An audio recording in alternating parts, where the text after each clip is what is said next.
Hello friends, welcome back to our channel. അപ്പോൾ ഇന്ന് Chinese kitchen വന്നിരിക്കുന്നത് വ്യത്യസ്തമായ ഒരു ഫിഷിൻ്റെ റെസിപ്പി ആയിട്ടാണ്. ഫിഷ് എന്ന് പറയുമ്പോൾ ഇത് ബാസ എന്ന് പറഞ്ഞ മീൻ കൊണ്ട് ഉണ്ടാക്കിയിട്ടുള്ള ഒരു ഫ്രൈ ആണ് കേട്ടോ. കുറേ പേരൊന്നും അത് അധികം ഉപയോഗിച്ചിട്ടുണ്ടാവില്ല. അപ്പോൾ നമുക്ക് ഇതിനെപ്പറ്റി കൂടുതൽ അറിയാം. വീഡിയോയിലേക്ക് പോകാം. അപ്പോൾ നമ്മൾ ഇതിനായിട്ടൊന്ന് എടുത്തിരിക്കുന്നത് 1/2 കിലോ ബാസ എന്ന് പറയുന്ന മീനാണ് കേട്ടോ. ഇത് നമ്മൾക്ക് ഓൺലൈനിലാണ് കിട്ടുക, കടകളിൽ അങ്ങനെ ഞാൻ കണ്ടിട്ടില്ല. പിന്നെ ലുലുവിലൊക്കെ കാണാറുണ്ട് കേട്ടോ, ഫ്രോസൺ ആയിട്ട്. ഇത് നമുക്ക് ഓൺലൈൻ ഫിഷ് ഇത് ഫ്രഷ് ആയിട്ട് തന്നെ കൊണ്ടുവന്ന് തരുന്നതാണ്. ഇതിൻ്റെ മീറ്റ് എന്ന് പറയുന്നത് വളരെ സോഫ്റ്റാണ്. ഇത് അവനിൽ വെച്ചിട്ട് നമുക്ക് ഉപയോഗിക്കാൻ പറ്റിയിട്ടുള്ള ഫിഷിൻ്റെ റെസിപ്പിയാണ്. അല്ലെങ്കിൽ നമുക്ക് ഗ്യാസിൽ നോൺ സ്റ്റിക്ക് പാനിൽ വെച്ചിട്ടും ഉണ്ടാക്കിയെടുക്കാം. ഇത് അധികം ഡീപ്പ് ഫ്രൈ ആയിട്ട് എടുക്കാൻ പറ്റില്ല. ഇതിൻ്റെ മീറ്റ് നമ്മൾ എങ്ങനെ ചെയ്താലും ഭയങ്കര സോഫ്റ്റാണ്. പിന്നെ കുറേ മുളക് പൊടിയൊന്നും ഇതിലധികം ചേർക്കാതിരിക്കുക. അങ്ങനെ ചെയ്യുന്നതിന് ടേസ്റ്റ് ആയിരിക്കില്ല. ഇത് കട്ട് ചെയ്യുമ്പോഴും കുറച്ച് സ്ലൈസ് ചെയ്ത് നമ്മൾ എടുക്കണം, അല്ലെങ്കിൽ ഇത് നമ്മൾ വറുക്കണ സമയത്തൊക്കെ പൊട്ടിപ്പോരാനുള്ള സാധ്യതയുണ്ട് കേട്ടോ. അപ്പോൾ അതുകൊണ്ട് തന്നെയാണ് ഇത് എങ്ങനെയാണ് ക്ലീൻ ചെയ്യേണ്ടതെന്ന് കാണിക്കണേ. ഇതിൽ മുള്ളൊന്നും ഇല്ലാത്ത മീനാണ്. അതുകൊണ്ട് തന്നെ കുട്ടികൾക്കൊക്കെ വളരെ സേഫായിട്ട് കൊടുക്കാം. നല്ല മീനാണ് കേട്ടോ ഇത്. അങ്ങനെ വേറെ കഴിക്കാനൊന്നും കുട്ടികൾക്ക് കൊടുക്കാനൊന്നും പ്രശ്നമുള്ളൊരു മീനല്ല. അപ്പോൾ നമുക്ക് ചെറിയ കുട്ടികൾക്ക് പോലും ഇത് ഫ്രൈ ചെയ്ത് കൊടുക്കാം. പിന്നെ ഇത് കറിയും വയ്ക്കാം. നിശൊരിക്കിയത് തേങ്ങാപ്പാലൊഴിച്ച് കറി ഉണ്ടാക്കിയിട്ടുണ്ട്. അത് ചപ്പാത്തിക്കും പൊറോട്ടയ്ക്കും അടിപൊളി ടേസ്റ്റ് തന്നെയാണ് കേട്ടോ. തേങ്ങാപ്പാലിൽ കറി വയ്ക്കേണ്ടതാണ് നല്ലത്. തേങ്ങ അരച്ച് കറി വയ്ക്കേണ്ട ടേസ്റ്റ് ഇല്ല. നമ്മൾ ഫ്രൈയും തേങ്ങാപ്പാലിലുള്ള കറിയാണ് ഇത് ട്രൈ ചെയ്തിരിക്കണം. ഇന്ന് നമ്മൾ ഫ്രൈ ആണ് ചെയ്യാൻ പോകുന്നത്. അപ്പോൾ ഇത് കട്ട് ചെയ്യുന്നത് എല്ലാവർക്കും അറിയുന്നുണ്ടാവില്ല, അതുകൊണ്ടാണ് ഞാൻ കാണിക്കുന്നത് കേട്ടോ. അപ്പോൾ ഇങ്ങനെയാണ് നമുക്ക് ഈ ബാസമീൻ കിട്ടുക കടകളിൽ. അല്ലെങ്കിൽ നമുക്കിപ്പോൾ അത് ഇഷ്ടം പോലെ അവൈലബിൾ ആണ് ഓൺലൈനിലൊക്കെ കേട്ടോ. ഇതിനങ്ങനെ സ്കിന്നൊന്നും കളയാനൊന്നുമില്ല. നമുക്ക് നല്ല നീറ്റായിട്ട് തന്നെ കിട്ടുക. അതിലധികം ബ്ലഡ് അങ്ങനെയൊന്നും ഉണ്ടാവില്ല. എന്നാലും ഉപ്പൊക്കെ ഇട്ട് ഞാൻ നന്നായിട്ടൊന്ന് വാഷ് ചെയ്തെടുത്തു കേട്ടോ. നല്ലോണം ഉപ്പിട്ടിട്ട് മഞ്ഞപ്പൊടി ഇട്ട് വാഷ് ചെയ്യാറുണ്ട്. അപ്പോൾ ഇതിലങ്ങനെ മഞ്ഞപ്പൊടി ഇട്ട് വാഷ് ചെയ്തില്ല. മീൻ അങ്ങനെയാണ് ഇപ്പോൾ വാഷ് ചെയ്യാറ്, പച്ചക്കറി പോലെ തന്നെ കേട്ടോ. നന്നായിട്ട് വാഷ് ചെയ്തിട്ട് നമ്മൾ ഇതിൻ്റെ വെള്ളം കളയണമെന്ന് വെച്ചാൽ മീറ്റ് അത്രയും സോഫ്റ്റാണ്, ഉപയോഗിച്ചവർക്ക് അറിയാം. അതുകൊണ്ട് തന്നെ നന്നായിട്ട് ഇതിൻ്റെ വെള്ളമൊക്കെ കളഞ്ഞെടുക്കണം. അല്ലെങ്കിൽ ഫ്രൈ ചെയ്യുമ്പോൾ നമ്മൾ വിചാരിച്ച പോലെ വരില്ല. പിന്നെ ഈ മീൻ ഉണ്ടാക്കുന്നത് എൻ്റെ മോനാണ് കേട്ടോ. ഇങ്ങനത്തെ ഫിഷൊക്കെ ട്രൈ ചെയ്യുന്നത് എൻ്റെ മോൻ്റെ റെസിപ്പികളാണ്. അപ്പോൾ ഇന്ന് മോനാണ് ഇത് ഉണ്ടാക്കുന്നത്.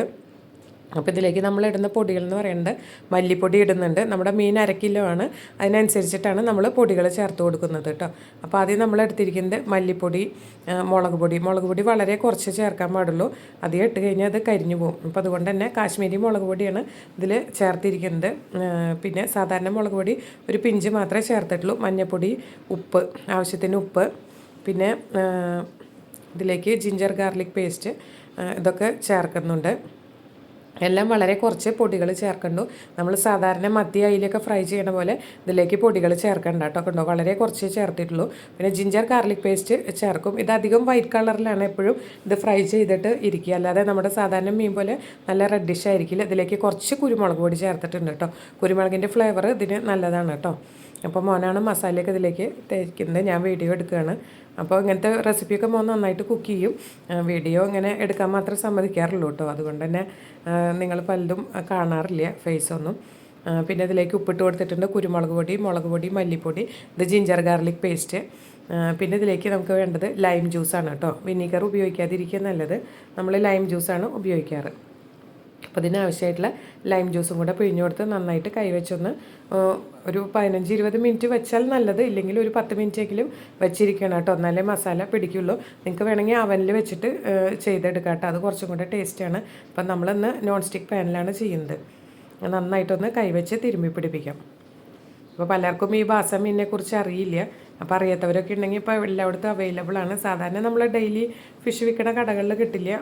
നമ്മുടെ സൂപ്പർ മാർക്കറ്റുകളിൽ ഫിഷ് വിൽക്കണ അവിടെയൊക്കെ ഇത് അവൈലബിൾ ആണ്. അതിന് ശേഷം നമുക്ക് കുറച്ച് നിങ്ങൾ അവനിലാണെങ്കിൽ ഒലിവ് ഓയിൽ ഉണ്ടെങ്കിൽ നിങ്ങൾക്ക് ഒലിവ് ഓയിൽ ചേർക്കാം കേട്ടോ. അപ്പോൾ ഇന്ന് ഞാൻ ചേർത്തിരിക്കുന്നത് വെജിറ്റബിൾ ഓയിലാണ്. അപ്പോൾ നമ്മൾ അരമണിക്കൂർ തേച്ച് വെച്ചതിന് ശേഷം നോൺ സ്റ്റിക്ക് പാനിലേക്ക് ഇതാ കുറച്ച് ഓയിൽ ഒഴിച്ച് കൊടുക്കുകയാണ് കേട്ടോ. ഇപ്പോൾ നോൺ സ്റ്റിക്ക് പാനിൽ ചെയ്യണം നല്ലത്. ഡീപ്പ് ഫ്രൈ അല്ല, നമ്മളിത് ഒരു ഷാലോ ഫ്രൈ പോലെയാണ് ഇതിരിക്കുക. പക്ഷേ മീറ്റ് നല്ല ടേസ്റ്റ് വേണം കേട്ടോ. അപ്പോൾ നിങ്ങൾ എന്തായാലും തീർച്ചയായിട്ടും ഇതൊന്ന് ട്രൈ ചെയ്ത് നോക്കണം. പിന്നെ ഇതിൻ്റെ മസാല മാറ്റി മാറ്റി ഉപയോഗിക്കാം കേട്ടോ. ഇപ്പോൾ ഒരു ചൈനീസ് സ്റ്റൈലൊക്കെ ഉണ്ടാക്കുകയാണെങ്കിൽ അങ്ങനത്തെ മസാല ഉപയോഗിക്കാം. പാപ്രിക്ക പൗഡർ അങ്ങനെയൊക്കെ ഇട്ടിട്ട് കുറച്ചും കൂടെ വേറൊരു ടേസ്റ്റിലാണ് നമുക്കത് കിട്ടുക.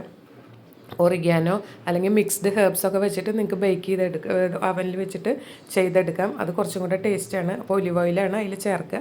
അപ്പോൾ പല രീതിക്ക് ഇത് ചെയ്തെടുക്കാം. നമുക്ക് നമ്മുടെ കയ്യിലുള്ള ഇത് വെച്ചിട്ട് ഇപ്പോൾ തവയിലാണ് നമ്മൾ ചെയ്തെടുക്കുന്നത് കേട്ടോ. ഇത് വൈറ്റ് കളറിലാണ് ഇരിക്കുക. അങ്ങനെ ബ്രഷൊക്കെ വെച്ചിട്ട് ആളിതിലൊക്കെ കുറച്ചും കൂടെ ഓയിലൊക്കെ അപ്ലൈ ചെയ്ത് കൊടുക്കുകയാണ്.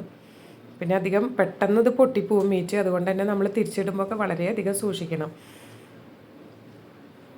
അപ്പോൾ നമ്മുടെ ഫിഷ് ഫ്രൈ ആദ്യത്തേക്ക് നമ്മൾ ഫ്രൈ ചെയ്തെടുത്തിട്ടുണ്ട്. രണ്ടാമത്തെ പീസ് ഇട്ട് കൊടുത്തിട്ടുണ്ട് കേട്ടോ. നമുക്കിത് വെറുതെ കഴിക്കാം. ഇതിൻ്റെ കൂടെ കുറച്ച് വെജിറ്റബിളും കൂടെ ഇട്ട് കൊടുത്ത് അടിപൊളി ടേസ്റ്റാണ്. അപ്പോൾ ഇന്ന് ഞാൻ ഇതിൻ്റെ കൂടെ ഉണ്ടാക്കിയേക്കണേ കോക്കനട്ട് മിൽക്ക് പുലാവാണ് കേട്ടോ. നമ്മുടെ തേങ്ങാപ്പാലിൽ ചെയ്തെടുത്തിട്ടുള്ള നല്ലൊരു വെജിറ്റബിൾ പുലാവാണ്. കുറച്ച് സ്വീറ്റ് ആയിട്ടുള്ള പുലാവാണ്. ഇതിൻ്റെ റെസിപ്പി നിങ്ങൾക്ക് വേണമെങ്കിൽ അപ്ലോഡ് ചെയ്യാം കേട്ടോ. അപ്പോൾ ഇന്നത്തെ കോമ്പിനേഷൻ എന്ന് പറയുന്നത് പുലാവും ഫിഷ് ഫ്രൈയും അതുപോലെ തന്നെ നമ്മൾ വീട്ടിലുണ്ടാക്കിയിട്ടുള്ള പൈനാപ്പിൾ അച്ചാർ, സാലഡ്, ഇത്രയും ഇൻഗ്രീഡിയൻസാണ് നമ്മളന്ന് ഇത്രയും വിഭവങ്ങളാണ് നമ്മൾ സ്പെഷ്യലായിട്ട് ഉണ്ടാക്കിയിരിക്കുന്നത്. ഓരോന്നിനും ഓരോ കോമ്പിനേഷൻ ഉണ്ടല്ലോ. അപ്പോൾ ഇന്നത്തെ കോമ്പിനേഷൻ എന്ന് പറയുന്നത് ഇതാണ്. കണ്ടതിൻ്റെ കൂടെ കുറച്ച് ക്യാരറ്റും സവോളയും എല്ലാം സ്ലൈസ്